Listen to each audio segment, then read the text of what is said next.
Hey everyone, welcome back to another Explainer. Today, we're tackling something huge. We're bringing the invisible weight of high-functioning depression completely out of the shadows. We are going to unpack what it actually is, the psychological traps that keep us locked in it, and most importantly, how to break that cycle and reclaim your personal agency. So let's kick things off with a pretty simple but honestly kind of uncomfortable question. Do you ever feel highly capable on the outside, hitting all your deadlines, showing up for everyone, but secretly you're just completely exhausted and emotionally running on empty on the inside? It's an incredibly isolating feeling, but if you are nodding your head right now, I want you to know you are absolutely not alone. Here's our roadmap for today's Explainer. We'll start with explaining high-functioning depression, move into the 6 hidden signs, tackle perfectionism and people-pleasing, talk about reclaiming your agency, and finally, wrap up with practical tools for change. We're moving past just validating these heavy feelings to actually giving you the exact, grounded psychological tools you need to beat them. Okay, Section 1. High-functioning depression explained.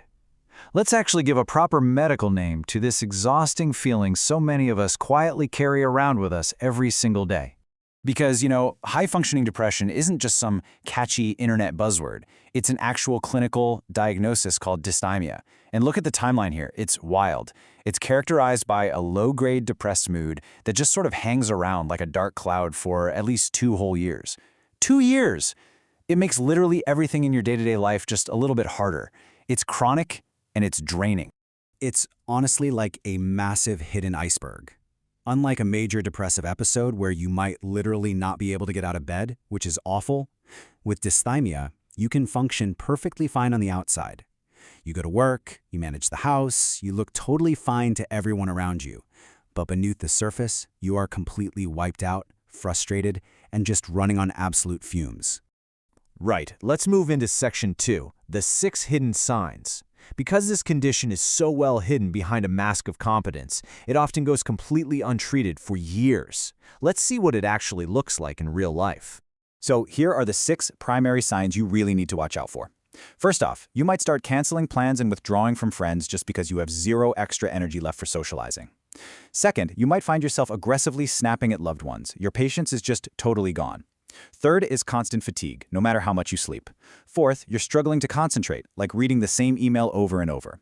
Fifth, you start using unhealthy coping skills, maybe numbing out scrolling your phone, playing video games, or having a cocktail every single night. And finally, constant worry. Obsessively ruminating over some slightly awkward thing you said at a party 3 years ago, or just endlessly panicking about the future. Now here's a huge takeaway. Overthinkers are very often under-feelers. We constantly use intense overthinking and intellectualizing as a shield. We try to logic our way out of everything to avoid feeling our actual sadness, disappointment, or hurt.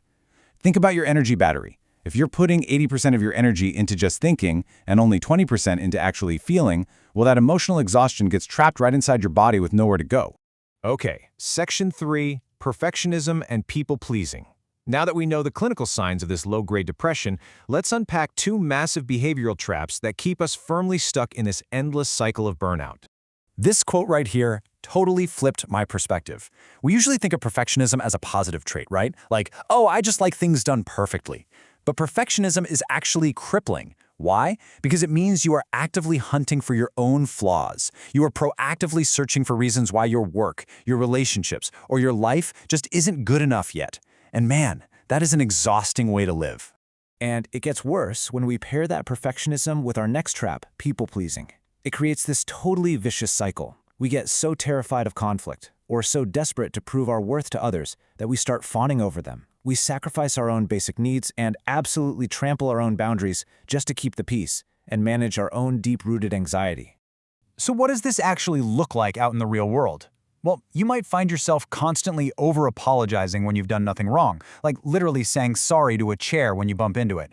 Or maybe you're triple booking your schedule, racing wildly between commitments just to avoid disappointing anyone. And worst of all, you might be carrying this impossible, crushing weight of feeling responsible for how everyone else around you feels, happily accepting the absolute bottom of your own priority list. But here's the good news. Section 4, reclaiming your agency. We can absolutely break these draining, exhausting cycles, and it all starts with a fundamental shift in how we view our lives. It begins with taking back your personal agency. The absolute secret to dropping that anxiety and tackling hard things is shifting our internal narrative.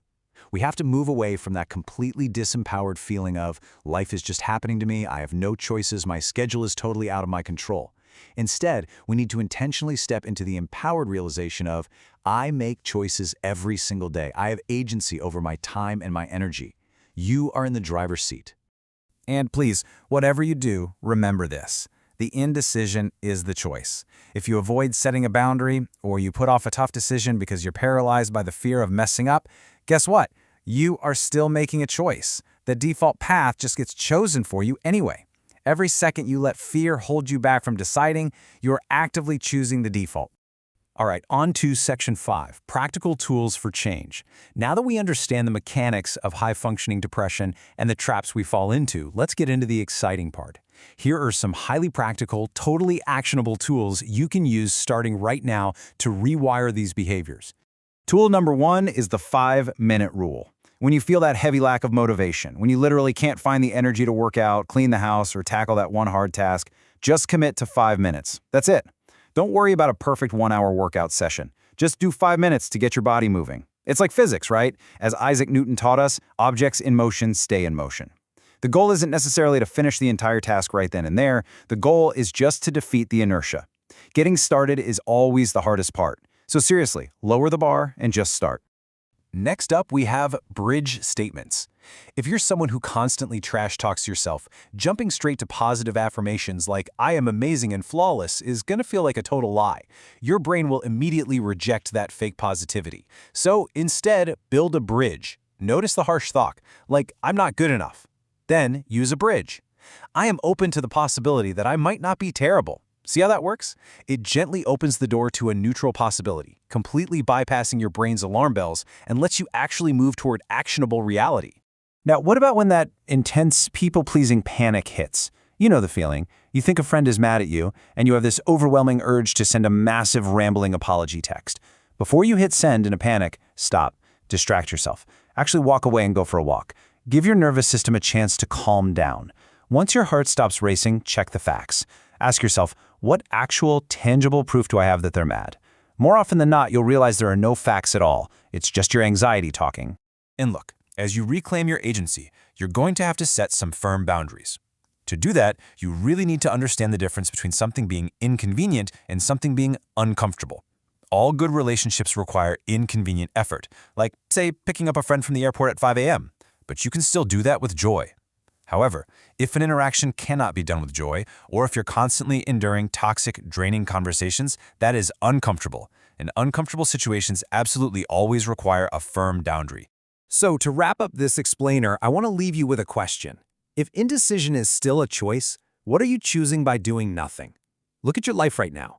What is just one small, hard thing you can choose to do tomorrow to step out of the exhaustion?